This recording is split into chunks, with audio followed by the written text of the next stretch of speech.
Don't miss any content. Don't forget to subscribe and click the notification bell.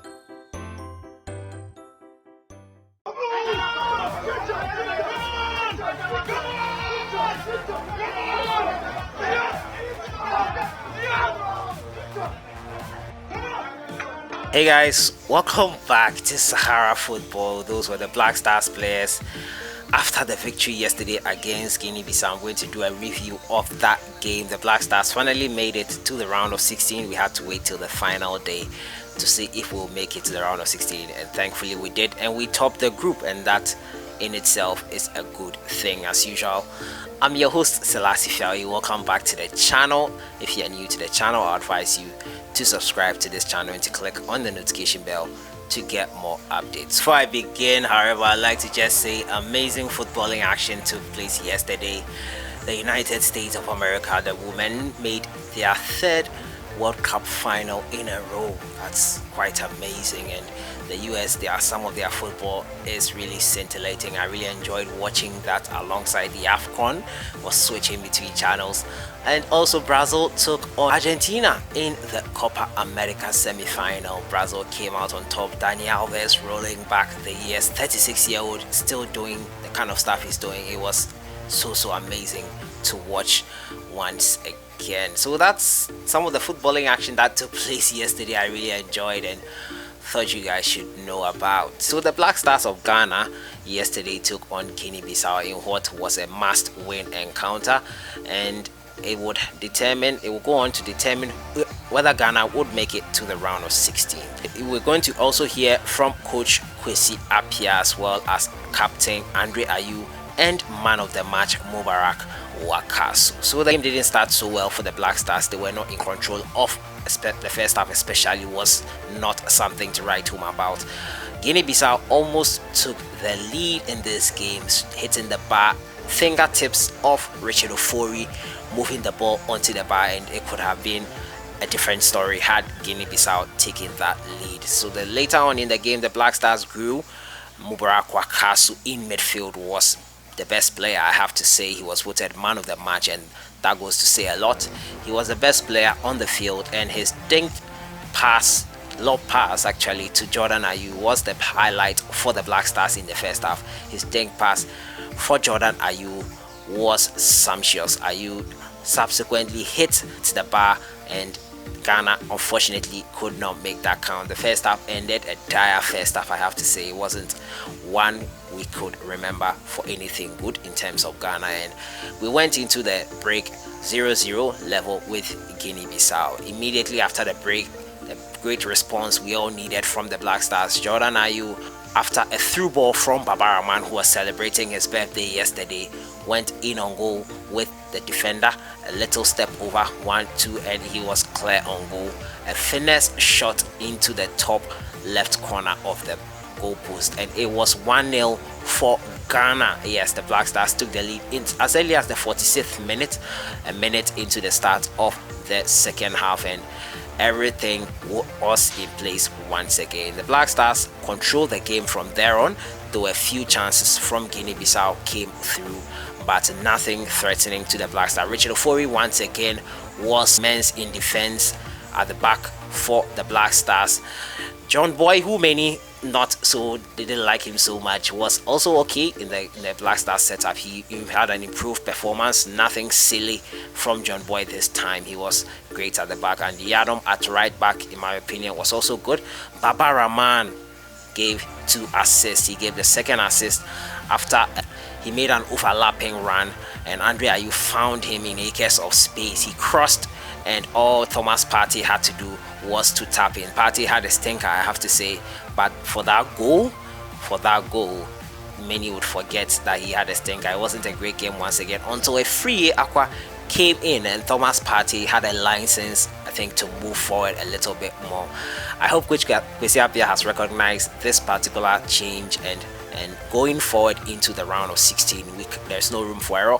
Probably he'll study this and take note of this. Thomas Partey actually improved when a free Aqua came in. Kwabena also had his first start. In the first half, he had some few chances here and there, but nothing decisive. His decision making in the final third was lacking, and he sometimes dilly-dallied on the ball. And Kwabena Osu, though this was his second game, only his second game for the Black Stars, I think there's more room for improvement. The sky is surely the limit for this player. So that's how the game went down. The Black Stars finished 2-0 winners, and that meant that they topped the group. Yes, they finished group winners on that occasion ahead of Cameroon, who played out a 0-0 draw with Benin. So the Black Stars, after that win, make a date with Tunisia. Here you can see on your screen the road to the final. The Black Stars were in jubilant mood after the final, giving their usual jama and all that. We'll have more videos and all of that at the end of today's video. We'll hear from Black Stars coach Kwesi Appiah, who has come under a lot of criticism from Ghanaians for his tactics, for his substitution, for so many things. But before we listen to Coach Kwesi Appiah, we have to know also that yes, the back stops with the manager. Yes, the manager gets all the blame, because you can't buy or you can't get 11 new players on the market just like that. You can always get one new manager. It's as simple as that. That's the fact.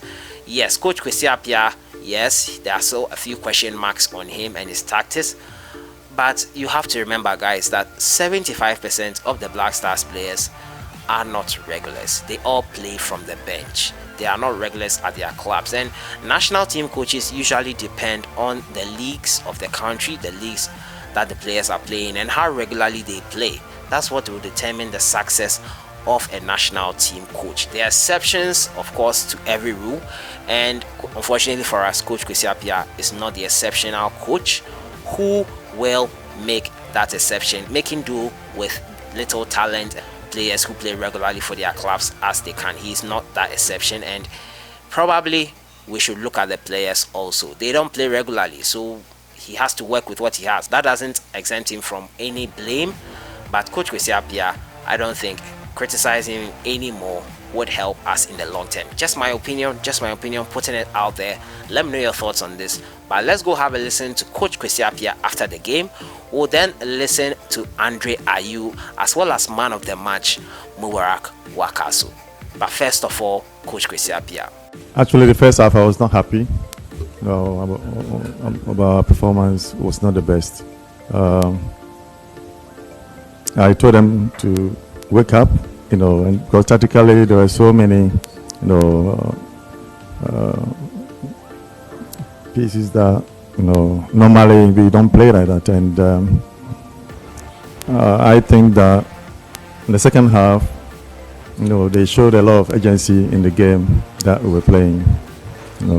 The first half actually, I was not happy. The same as the same way you felt, and it was some kind of tactical indiscipline among some of the players. When you have some players not playing their roles well,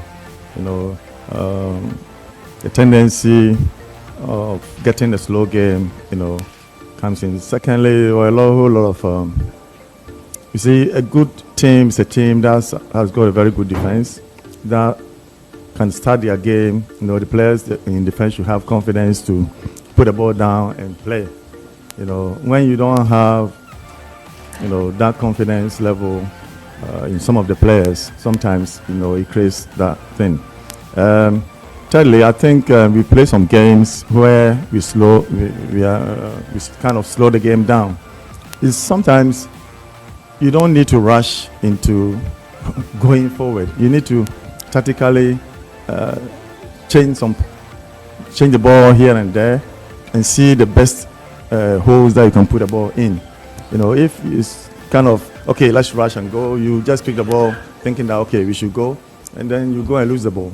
So sometimes we delay with the aspect of finding a better loophole to go through.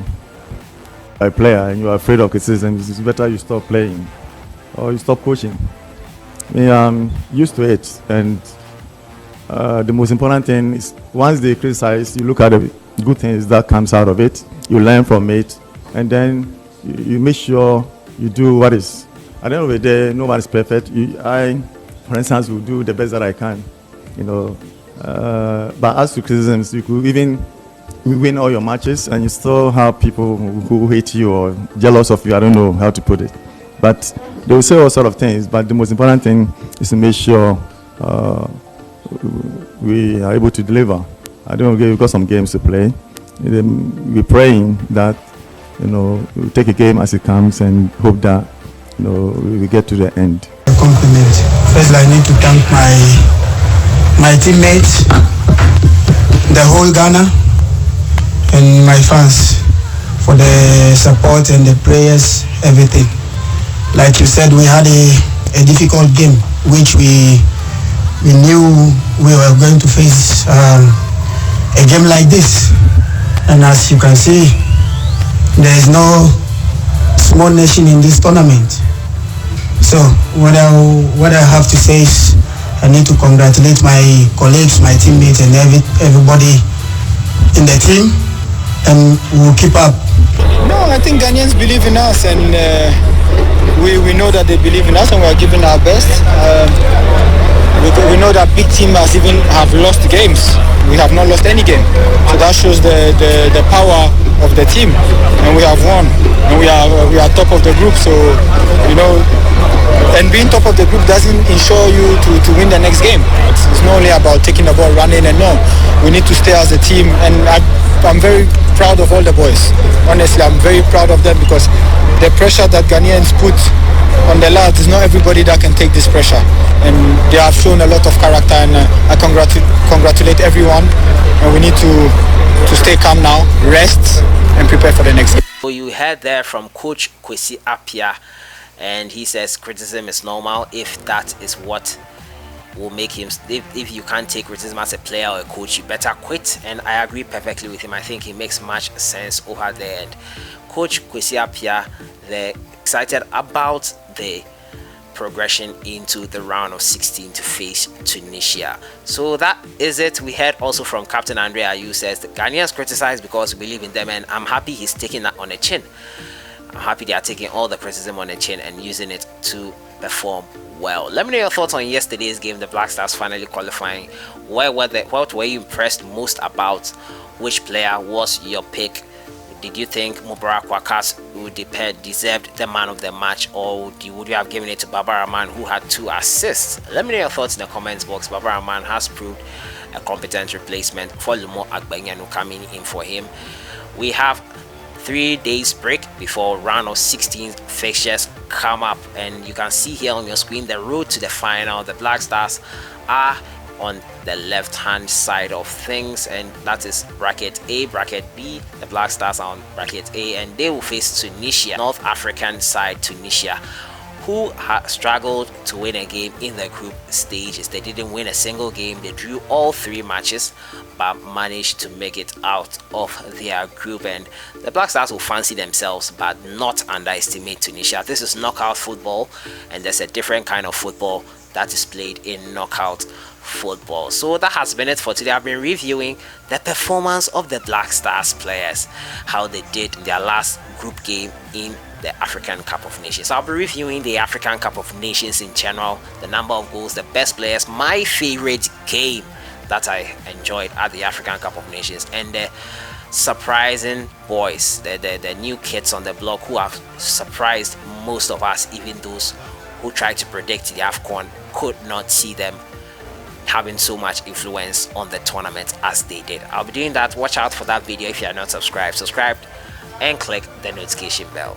I'll see you guys in the next one. I'll leave you with the videos of the Black Stars players celebrating long into the night after progression into the round of 16. It's Ghana versus Tunisia on Monday, 8th July. Stick to the channel. We'll bring you more updates. I'll see you guys in the next one. Enjoy your day.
will take place today at 9 p.m. between the national teams of Mauritania and Tunisia.